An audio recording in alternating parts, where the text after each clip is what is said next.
Welcome to another Books and Things with Tom. And today we're going to bring you a guest from Avon.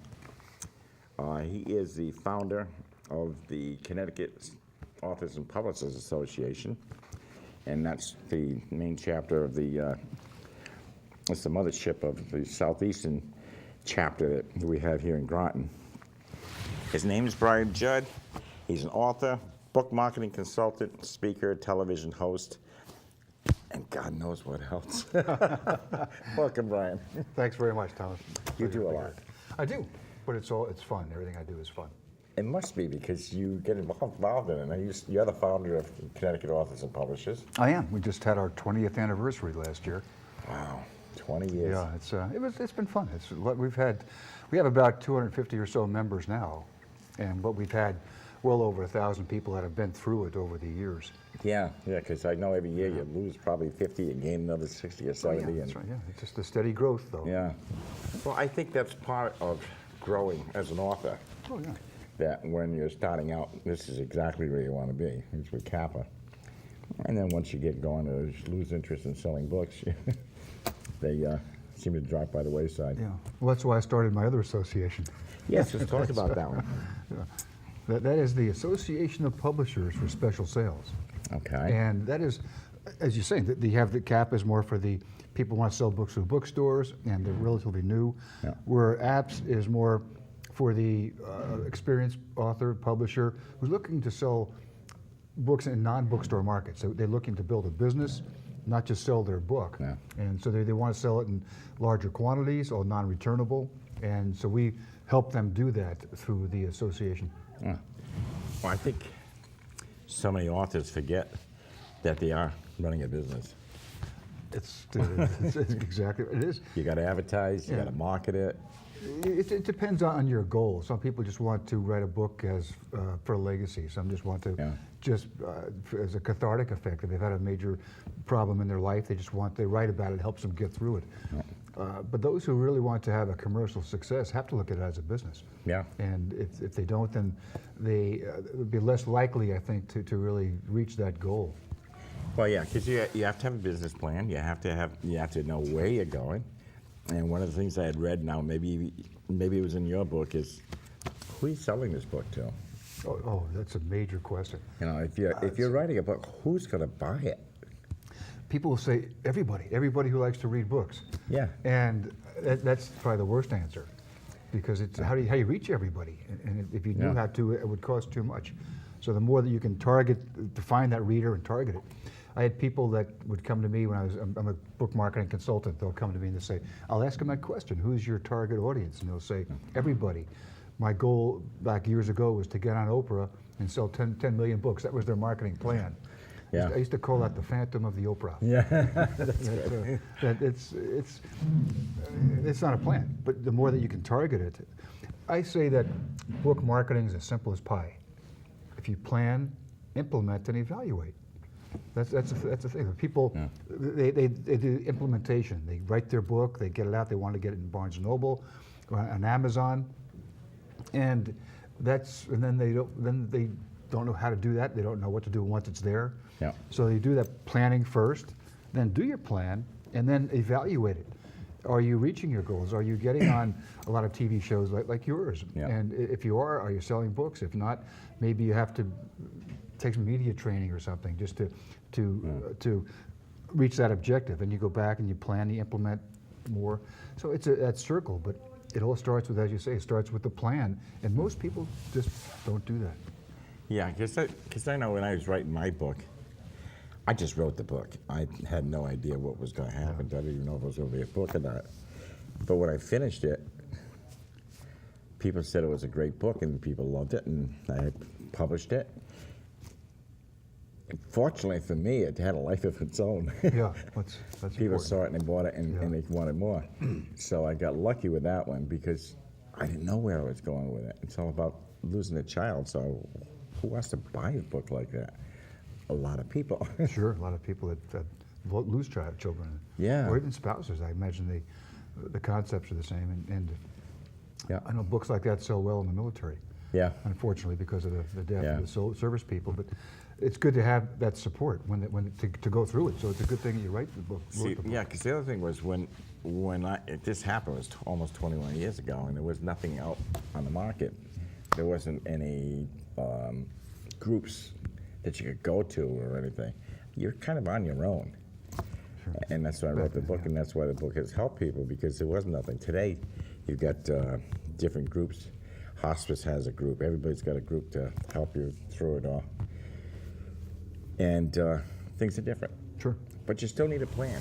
With my book on Mystic, I was going to call it Growing Up in the 50s.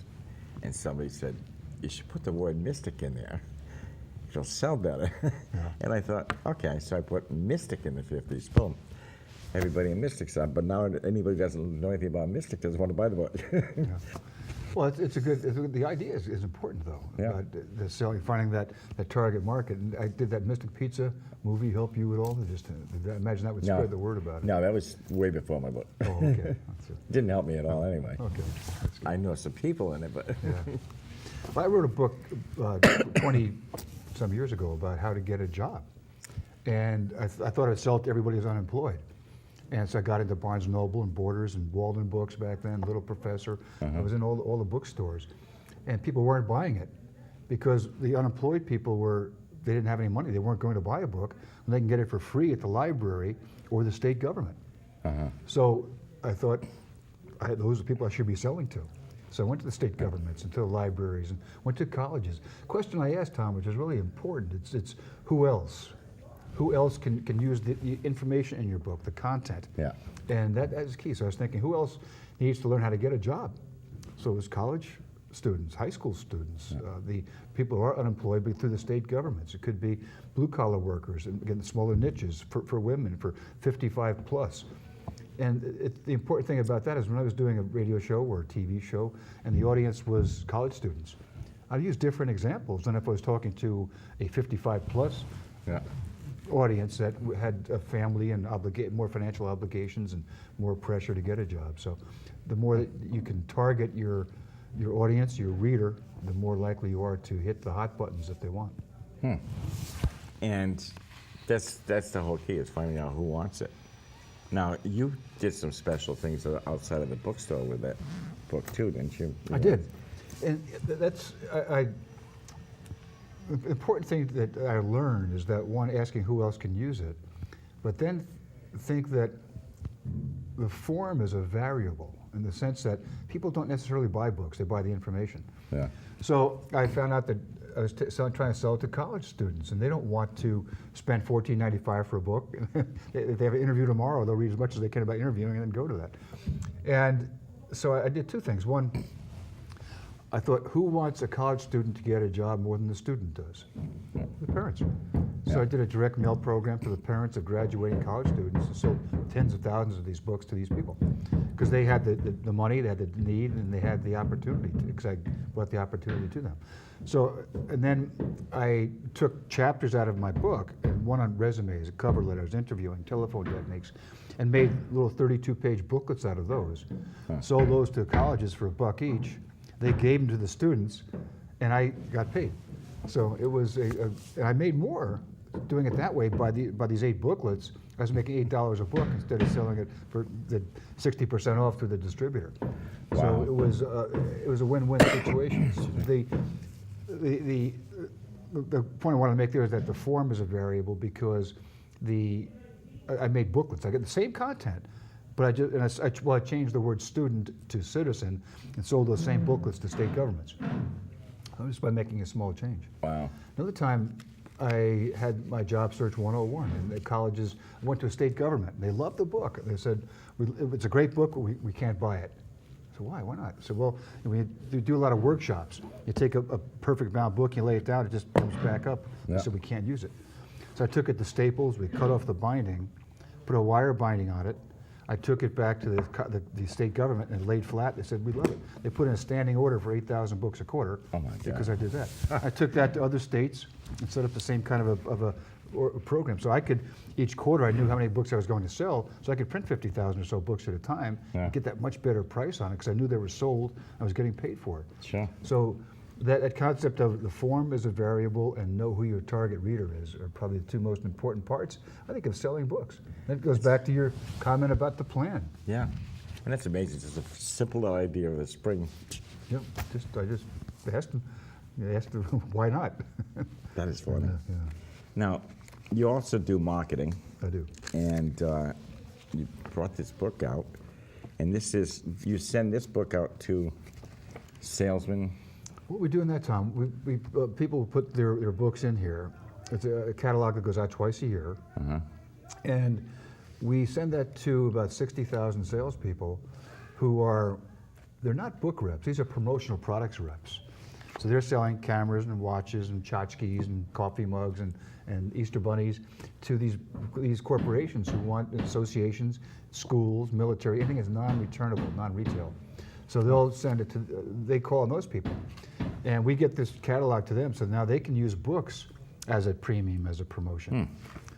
And an example would be if you have a book on dog care and you want to sell that. And so you go to a manufacturer of dog food, which we did, and went to them. Their objective is to sell more 20-pound bags of dog food. So if they could put a book in there about dog care, that you buy my bag of dog food for the same price as the one over here, but with mine you get a free book. So their sales went up, which is what they wanted to do. So that's the way. In this marketplace, people don't resell the books. They use their books to sell their products. And that's what these reps do. They take the books in our catalog, sell it to these non-bookstore buyers, and then we buy them from the author or from the publisher. Now, you've mentioned non-bookstore a lot, and I'm not sure if our listeners, viewers, really know what that means. In most cases, they probably don't. You're right. It's something that is foreign to a lot of people. Yeah. And because they're so used to selling it through Amazon or through bookstores, and that's where you sell books. Yeah. But what I do, I break the non-bookstore market down into two areas. One is retail and one is non-retail. And retail is much like selling to a bookstore. You sell through a distributor, the books are returnable, and you get paid 90 to 120 days, less the returns. Examples are airport stores, supermarkets, discount stores, Walmart, Costco, warehouse clubs. Could be gift shops, it could in a museum, in a hospital, in a Hallmark store, or it could be pharmacies, or I may say supermarkets, but these are all examples of retail, non-bookstore retailers that sell books. Yeah. Actually, and if you write fiction sells much better in these non-bookstore retailers than fiction, non-fiction does. Fiction sells more. In a bookstore, you get thousands of books to look at. Exactly right. If you go to a gift shop, you have cards and coffee mugs and other products, and then you have a small selection of gift books. You know where I sell books? And I'm almost embarrassed to say this. A funeral home. I put a book in there, and one's on Mystic, and the other one's on my son, Todd. And people read it. I don't sell a lot, but they enjoy reading it, and they know the book. And every once in a while, I get a phone call. I just got one last week that they want to buy the book. So, it's nice because it's in there. It gives somebody something to do besides the usual, and that's a good spot to put a book in. A good, interesting book. We do a lot of custom work for these buyers, and one buyer came to me and said, "Can you create a coloring book for funeral homes?" And we did. Because just as you say, the kids, they want to keep them busy, so somebody will take the kids over here and they give them a book, and it's somewhat selling the funeral home because obviously their logo's on the cover and the kids take the book home with them.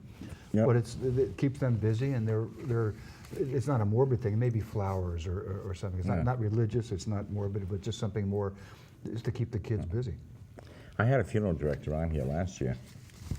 Very interesting. Yeah, I can imagine so. Because my thought was, go to see the funeral director before you die. Because after you die, you have no idea what's going to happen. Yeah. And but again, it's just trying to, I make my plans too to try to figure out who I'm going to have on the show. Planning is everything. Planning is so much. It makes it as simple as pie. Yes, simple as pie. God. And when a plan works, it's heaven. It is, and it's something that I think the word plan is a verb, not a noun. People will think that you have to have a plan that's an inch thick, and therefore it's a good plan. Well, Yeah. I think a plan, if you have set the boundaries, it's like transparent blinders, that it keeps you focused, but you're also still open to opportunities. And the concept of being a verb, that you're planning as you're going along and making some adjustments to it. This when I took over the Small Publishers Association of North America, I took that over and created apps from that. Oh, that's right, yeah. And I had certain objectives and goals I wanted to accomplish, but as I was going through it, other opportunities came up. And so I was able to manipulate some of the concepts without trying to change the whole plan, but keeping the mission is cast in stone, and your vision, but the way that you get there over the course of the years can vary dramatically. So it's I call the fog of the future. If you look at about 5 years, you can't really see that far, or like headlights. Yeah. You can't see a mile ahead, but the closer you get to it, it's still lit. I mean, it's brighter, so you can see it. Yeah. So I think the plan is going off in 3 different directions here. But I think the idea is that it helps you see into the future, but you keep it open in the sense that you are open to other ideas and other opportunities as they come up. It's like you're traveling to another state and you look at the map and that's the plan. That's a good analogy. That's a great analogy. Yeah. If you're driving from Connecticut to LA, then you want to check out a map because you can see where detours are, or maybe where some major monuments are that you want to go see along the way. And you don't want to end up in North Dakota. Exactly, that's right. Unless you have an oil well. Then Yeah. No, but that's a good analogy, the map. Yeah. Well, So the plan does that. I mentioned you do a lot. You've also got a number of books, and this is one, How to Make Money, Real Money, Selling Books. This is a good book. Thank you. It's been well received. It sells well. I'm pretty sure I've got this one. You got 2. Yeah, Beyond the Bookstore was Yeah, that was the the first one. precursor to this. Yeah. Yeah.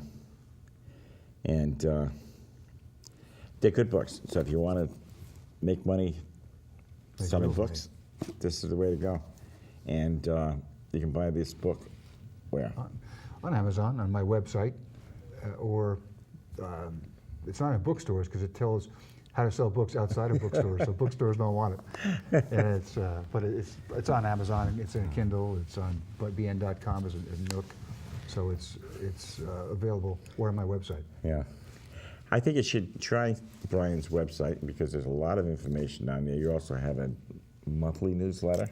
Is it monthly? I have several monthly newsletters, actually. I'm the editor of several. I have the Book Marketing Matters. It goes to about 20,000 people that are authors and publishers. I have Bound to Sell, which goes to these salespeople and telling them how to sell the book, giving them ideas for selling books.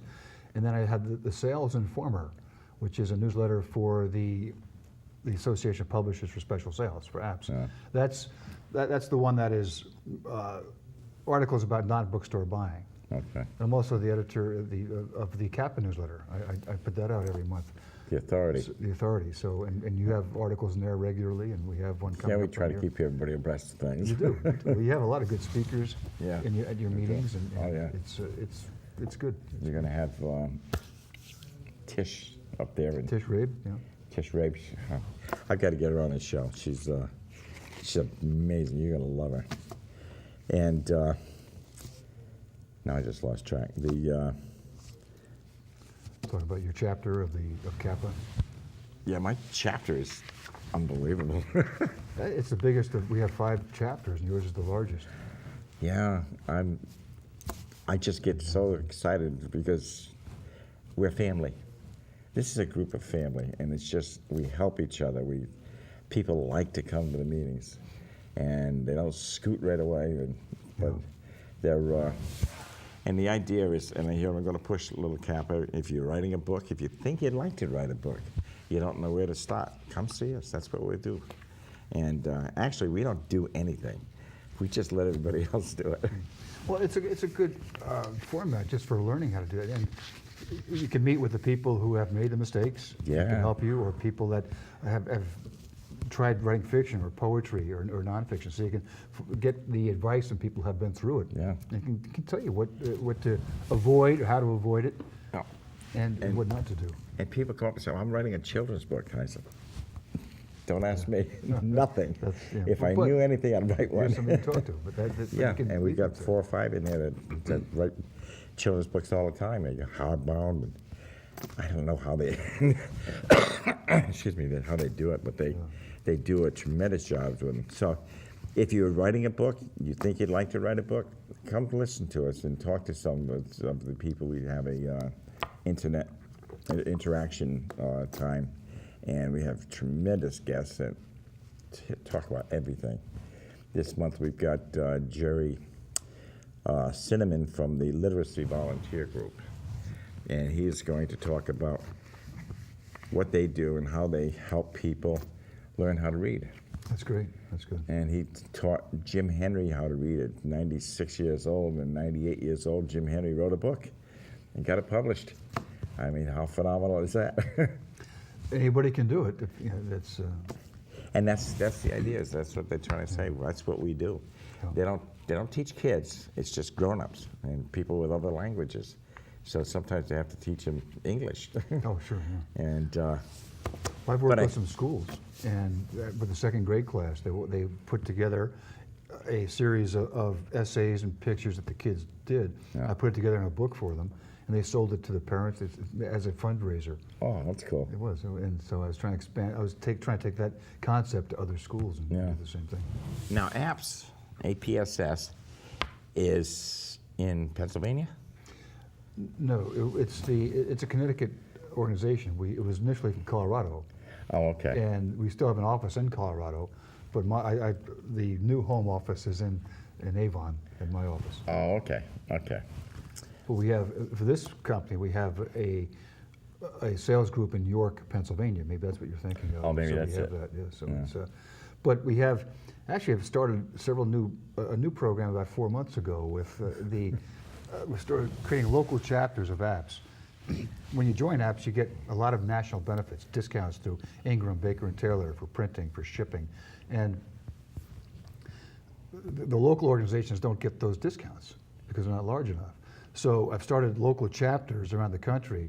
These people get the benefits of a national organization, but they have the local face-to-face meetings. Ah. So we have one in Connecticut, we have Baltimore, Boston, Nashville, Toronto, Atlanta, Grand Rapids, West Texas, and LA. Wow. And soon to come on, we have New York, Philadelphia, Chicago, Sacramento, San Francisco, Vancouver. And we have Toronto, I don't know if I said that. So we have a international organization. Now, these are all chapters of Connecticut's apps. All chapters of the national apps. Connecticut is a chapter of national. Oh, okay. And these others are chapters of national around the country. It's the same concept as Kappa. Kappa has the central meetings in Avon. They have your meeting here. They Yeah. have Shelton. They have the Weathersfield. They used to have the Northeast group. Yeah. And I'm doing somewhat the same thing where you have apps as the center, but then you have Connecticut, Boston, Toronto, Baltimore, Atlanta, LA, Okay. Yeah. others. Yeah. West We Texas. got to think about one in Rhode Island. Kappa. I have somebody's name to talk out there. Kappa, you mean? Yeah. Yeah, sure. Well, you have a new member from Rhode Island. I saw recently that someone joined from Rhode Island. What was that? Mary Bilby, is it? Oh, yeah. Yeah. Yes, Mary Bilby. Can I say her name? A little too I late. think- But yeah, yeah. as I understand, she's from Rhode Yeah. Island. And I have another one. I just spoke to her today. I had her on the show, and she's a mystic and she talks very dead. And she lives in Rhode Island, Newport. Okay. A psychic, or is it? Yeah. And because I had to call this one on something else, but she's been here. She's a member, or she was a member. Then she dropped out, so I think she's coming back again because she's got a tremendous new book out. And we're running down on time. Is there anything you'd like to add? for a couple of minutes? Well, sure. Just when people are looking to write a book, don't just go out and write it. Again, think about your target reader, but go to Amazon and do a search on it. Who's your competition? And Yeah, that's. I went to bookstores before I brought my book out and looked. They're the career books, my job search books. I thought went to look at the career bookshelf, alphabetical by author, and where would Jud be, and who's nearby. What color are the books? How much do they cost? What topics are they? What size are they? And so the more research you do going into it, and then run the numbers. How many do you have to sell? If you want to make a business out of it, how many do you have to sell? And where will you find those people? So it all starts with that plan. But do a little research beforehand and define your readers and make it work. Yeah, that's very good, because you do have to know who you're going to sell it to. And is it another Me Too book? Yeah, that's right. And that's a major point. How is your book different from everybody else that's out there? And because if you get on a show like yours, you'll say, the host will say, how is your book different from what color is your parachute? They always ask me that. And I had to have an answer for it, which I did. There's a lot that goes into it, and I get a kick out of it. I've been doing it now for 10 years, and people think, oh good, I got a book, it's going to sell by itself. Yeah. Well, if you look at it, that question of who else is important, because I thought also, look at the Hispanic market. There was no job search information for the Hispanic market, so I had my book translated into Spanish. Yeah. And then I tell people they'll be more successful, more profitable if they stop selling their books. Yeah. So what the book does and the information in it. Yeah. Because I wrote, I did a video about how to get on and perform on TV. How to get it for a job interview. Yeah. And after once the economy got better, people weren't buying job search books or videos. So I took that same information for posture, for gestures, for eye communication, and did a video called "You're on the Air." It was how for authors to use these same techniques for performing on TV and radio shows. Oh wow! The time has come. It's please drive carefully this weekend. It's going to be a lot of Easter bunnies hippity hopping all around and trying to make their house calls. So they may be in your yard hiding special eggs for the children, or you might find them under the house hiding eggs everywhere. Also be careful walking due to loose jelly beans. Very easy to slip and fall. The lady of the house may surprise you with a brand new bonnet. There'll be colored eggs for Sister Susie and jelly beans for little Billy. The local dentist's office is going to have specials on candy and offering discounts on teeth cleaning during the following week. Don't forget to pick up your beautiful Easter lily for that special lady. Sorry guys, there's not much left over except for you to find the eggs before they turn rotten and clean up after Peter Cottontail. Happy Easter, everyone.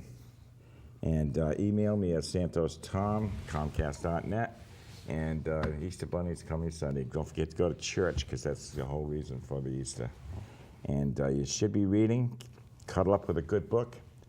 And thanks for watching. I'll see you next week. Thank you, Brian. Thank you, Tom.